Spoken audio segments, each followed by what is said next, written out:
Hello student, KJ knowledge hub के YouTube channel में आपका स्वागत है। तो आइए आज हम लोग क्लास 10 बिहार बोर्ड के जीव विज्ञान के पाठ 3 में लघुत्तरीय जो बाकी लघुत्तरीय प्रश्न बचे हुए हैं, यानी लघुत्तरीय प्रश्न के भाग 2 में 18 नंबर प्रश्न से हम लोग बारी बारी से उत्तर देखने का प्रयास करते हैं। अति लघुत्तरीय प्रश्न के भाग 1 में हमने आपको 17 प्रश्नों के बारे में जानकारी दी थी। तो हमारा 18वां प्रश्न है, फेफड़े से शुद्ध रक्त को बाएं आलिंद में ले जाने वाली रक्तवाहिनी को क्या कहते हैं? तो उत्तर होगा फेफड़े से, चाहे सीधे लिखते हैं फुफ्फुस सीरा। फुफ्फुस वह रक्तवाहिनी है जो फेफड़े से शुद्ध रक्त को बाएं आलिंद में ले जाती है। फुफ्फुस वाहिनी फेफड़े से शुद्ध रक्त को बाएं आलिंद में ले जाती है। हमारा अगला सवाल है, हृदय के वेश्मों का संकुचन क्या कहलाता है?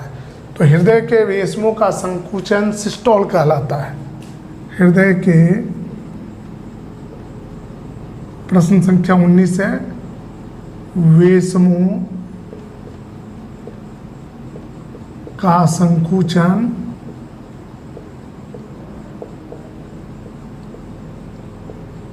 सिस्टोल कहलाता है।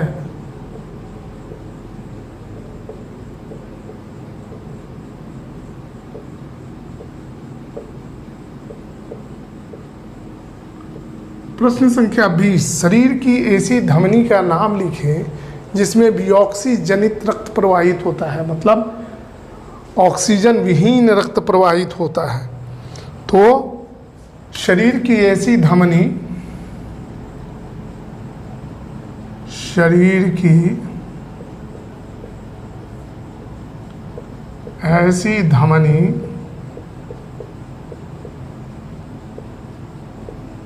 जिसमें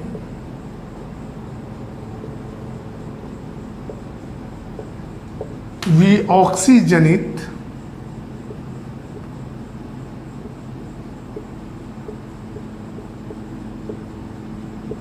रक्त प्रवाहित होता है,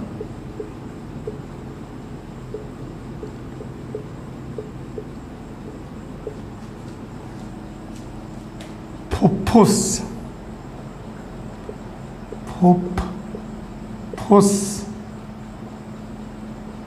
धमनी कहलाता है।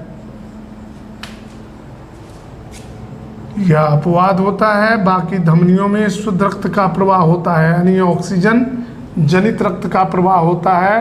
फुफ्फुस धमनी एक ऐसी धमनी है जिसमें कार्बन डाइऑक्साइड युक्त रक्त का प्रवाह होता है। हमारा अगला सवाल है, शरीर की ऐसी शिरा का नाम बताएं जिसमें ऑक्सीजन जनित रक्त प्रवाहित होता है। हम जानते हैं कि शिराओं में कार्बन डाइऑक्साइड युक्त रक्त का प्रवाह होता है, लेकिन एक फुफ्फुस शिरा है जिसमें ऑक्सीजन जनित रक्त प्रवाहित होता है। तो हमारा उत्तर होगा शरीर की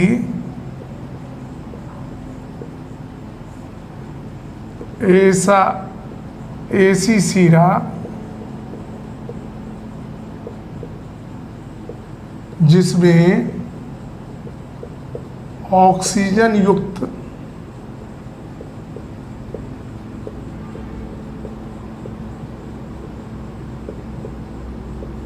रक्त का, चाहे रक्त प्रवाहित होती है,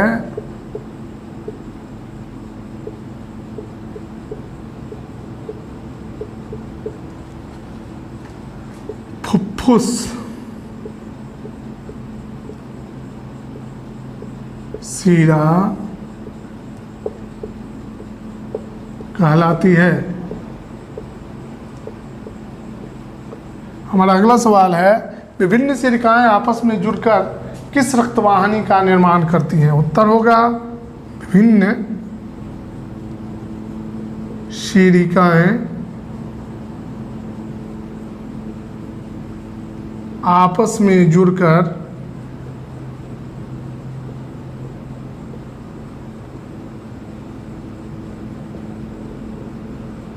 शीरा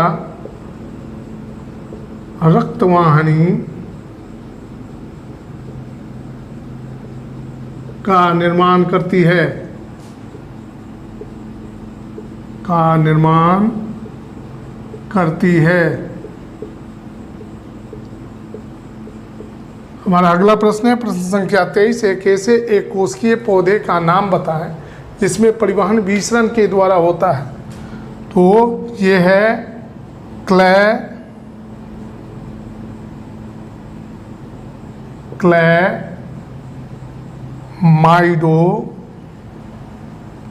क्लैमाइडोमोनास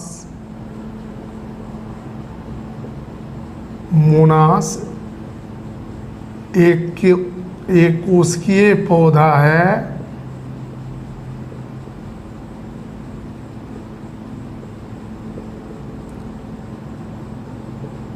जिसमें परिवहन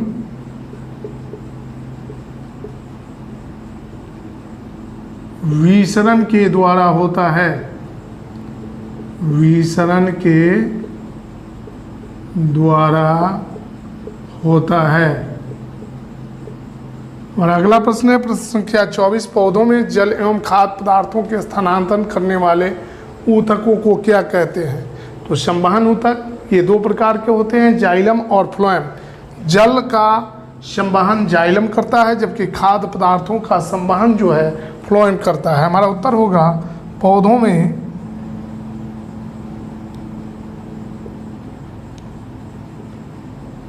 जल का संवहन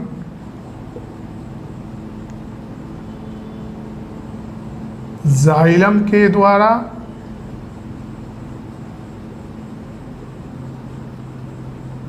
तथा खाद्य पदार्थों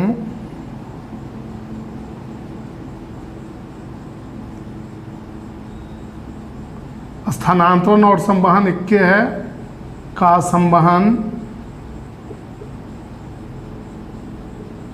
फ्लोएम ऊतक के द्वारा होता है।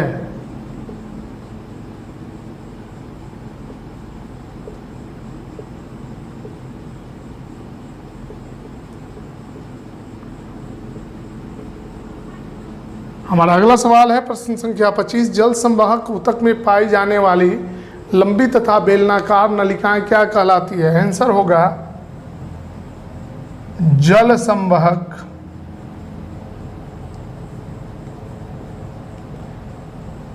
संवाहक ऊतक किसको कहते हैं? जाइलम को। ऊतक में पाई जाने वाली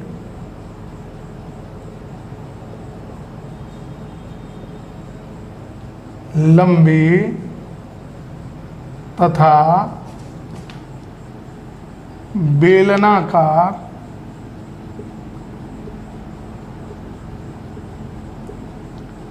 नालिकाएं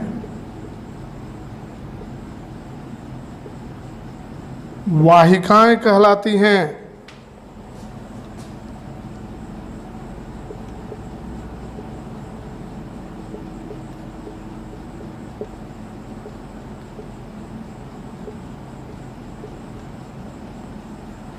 स्टूडेंट आप वीडियो को पॉज करें और इसका स्क्रीनशॉट लें। अब बाकी जो प्रश्न बचे हुए हैं 8 प्रश्न, उनको हम लोग 8 या 9 प्रश्न हैं उनको इस बार देख लेते हैं और उनके उत्तर जानने का प्रयास करते हैं।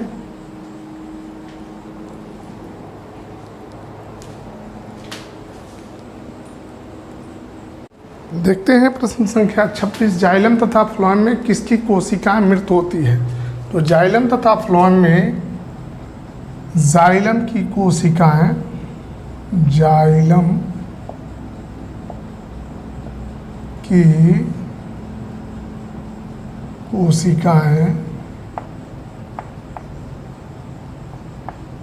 मृत होती हैं।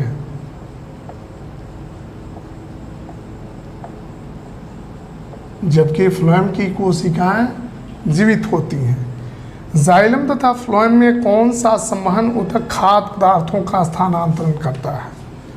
तो फ्लोएम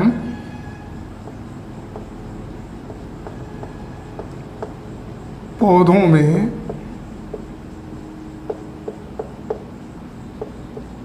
खाद्य पदार्थों का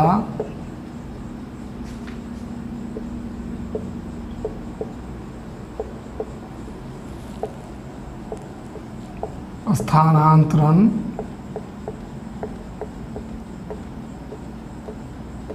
करता है, जबकि जाइलम जो है जल और खनिज लवण का स्थानांतरण करता है। जाइलम एकदिशीय यानी जड़ से पौधे के शीर्ष भाग तक जल का स्थानांतरण करता है और खनिज लवण का, जबकि फ्लोएम जो है यह खाद्य पदार्थों का द्विदिशीय यानी ऊपर की ओर और नीचे की ओर दोनों दिशाओं में खाद्य पदार्थों का स्थानांतरण करता है। प्रश्न संख्या 28, पौधों में जल, खनिज लवण और खाद्य पदार्थों को पौधों को के शीर्ष भाग तक पहुंचाने की क्रिया क्या कहलाती है? तो उत्तर होगा पौधों में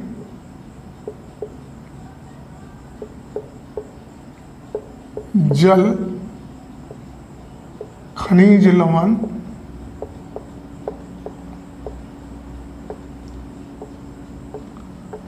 और खाद्य पदार्थों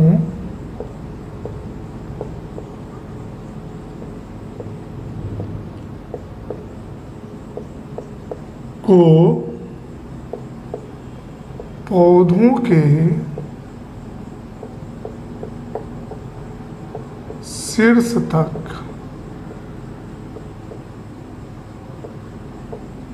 पहुंचाने की क्रिया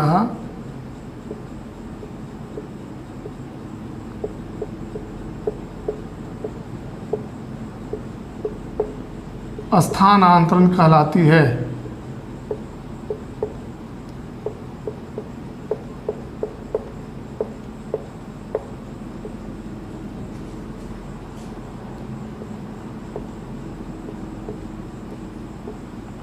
हमारा प्रश्न संख्या 29 है, रक्त या रुधिर किस प्रकार का ऊतक है? तो उत्तर होगा रक्त या रुधिर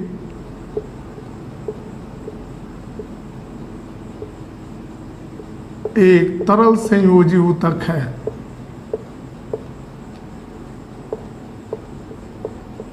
liquid connective tissue, liquid connective tissue. हमारा अगला प्रश्न है प्रश्न संख्या 30, दायां और बायां आलिंद एक दूसरे से किस रचना के द्वारा अलग होते हैं? तो दायां और बायां आलिंद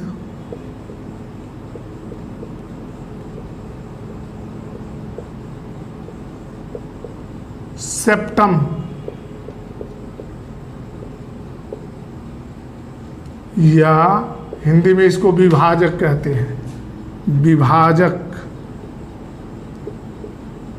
के द्वारा एक दूसरे से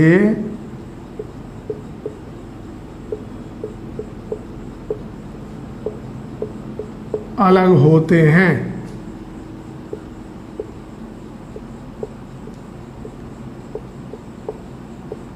अब हम लोग प्रश्न संख्या 31 को देखते हैं। उस शिरा का नाम बताएं जिसमें शुद्ध या ऑक्सीजन युक्त रक्त का प्रवाह होता है। तो फुफ्फुस शिरा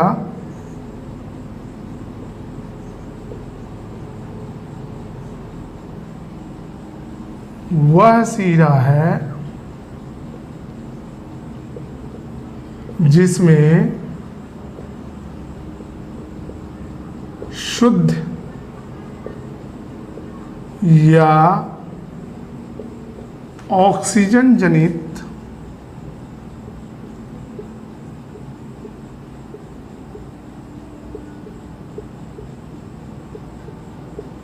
रक्त का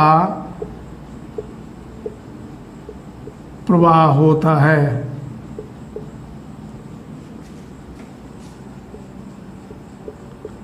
हमारा प्रश्न संख्या 32 है, वैसा रक्त प्लाज्मा जिसमें लाल रक्त कोशिकाएं नहीं पाई जाती है क्या कहलाता है?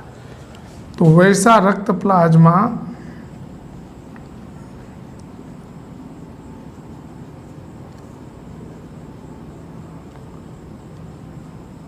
जिसमें आरबीसी यानी लाल ब्लड, रेड ब्लड सेल्स या लाल रक्त कोशिकाएं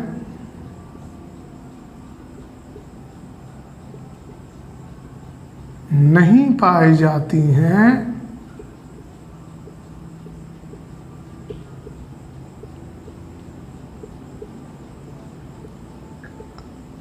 लसिका कहलाती हैं। अंग्रेजी में इसको लाइम्फ कहते हैं, लसिका कहलाती हैं, चाहे कहलाता है। प्रश्न संख्या 33, रक्त का संचार ज़्यादा दबाव किस में होता है? तो रक्त संचार का ज़्यादा दबाव धमनी में होता है। उत्तर होगा धमनी में, धमनी में। हमारा प्रश्न संख्या 34 है, रक्तचाप की माप किस उपकरण से किया जाता है? तो रक्तचाप की माप जो है जिस उपकरण के द्वारा किया जाता है उसका नाम है स्फेगनोमैनोमीटर।